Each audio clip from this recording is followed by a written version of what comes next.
Morning সবাইকে। এখন বাজে সকাল ৭টা। তো আমি এখন উঠে পড়েছি এবং উঠে আমার মা এখন চা করছে। আর আমি একটু বাইরের দিকে এসেছিলাম। দেখছি কি সুন্দর ঘরের মধ্যে রোদ্দুর ঢুকেছে।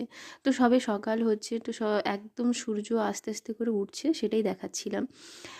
তারপর দেখি মা এখানে চাটা করে আমরা চাটা খেয়ে চলে এসেছি। আর এদিকে মা না ঠাকুরের বাসন মাজছিল তেঁতুল আর মাটি দিয়ে। আমাদের বাড়িতে এখনও কাঁসার বাসন মাজা হয় এইভাবেই, তেঁতুল আর মাটি দিয়ে। তো খুব ভালো পরিষ্কার হয়। তারপর বাবা সকালে অফিস যাবে, তাই মা এদিকে পোস্ত আর ডাল করে নিয়েছে। আর ওদিকে শাকটাও কুচিয়ে রেখেছে, শাকটা ভাজা হবে। তো সেই শাক ভাজা হবে, নিরামিষ শাক ভাজা হবে। বাবা অফিস যাবে, তাই কিছু একটা মানে সকালবেলায় তাড়াতাড়ি করে রান্না করা হয়। আর এদিকে তারপর মা কিছু ব্রেকফাস্ট টেকফাস্ট করে আমি চলে এসেছি। এবার আমার যেহেতু শরীরটা এই কদিন খুব খারাপ, মানে এতটাই খারাপ যে আমি বিছানা থেকে উঠতে পারছি না, জ্বর সর্দি কাশি প্রচণ্ড পরিমাণে। তো আমার কলেজে যাওয়ার ড্রেসগুলো মা ধুয়ে দিয়েছে।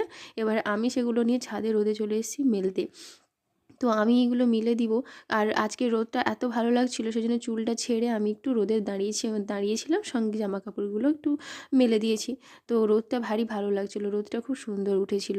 আর এই যে দেখো, আমার এখন জামা কাপড় সব মেলা হয়ে গেছে। এবারে যাব নিচে। নিচে গিয়ে এখন আমি একটু চা, আবার একটু মানে গরম কিছু খাবো, কারণ খুব ঠান্ডা ঠান্ডা লাগছিল।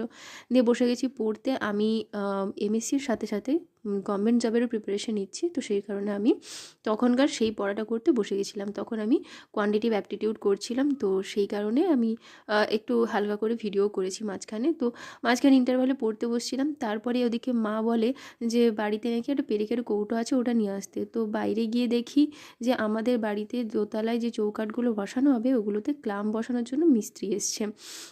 তো সেগুলোই বসাচ্ছিল।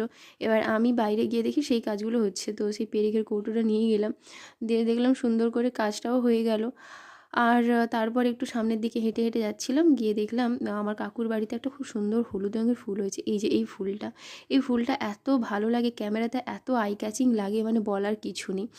তারপর আর দুপুরবেলা তেমন কিছু ভিডিও করা হয়নি। সন্ধ্যেবেলা মা একটু ভেজানো কিশমিশ আর চা দিয়েছে। আর এদিকে মা কালো জিরার তেল গরম করে রেখেছে, আমার একটু হাতে পায়ে ঘষে হয় মা দিয়ে দেবে, নইলে আমি নিয়ে নেব।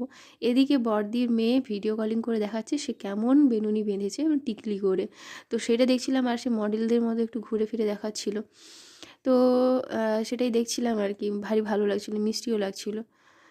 ও এরকমই দুষ্টুমি করতে থাকে ভিডিও কলিং করে। তো আজকের ভিডিওটি এত দূর অবধি। যদি আমার ভিডিও সত্যি সবার ভালো লেগে থাকে, তাহলে অবশ্যই আমার চ্যানেলটি, যদি কেউ ফেসবুক থেকে দেখে থাকেন তাহলে ফলো, এবং ইউটিউব থেকে দেখে থাকলে সাবস্ক্রাইব করে পাশে থাকবেন। Tata, bye bye.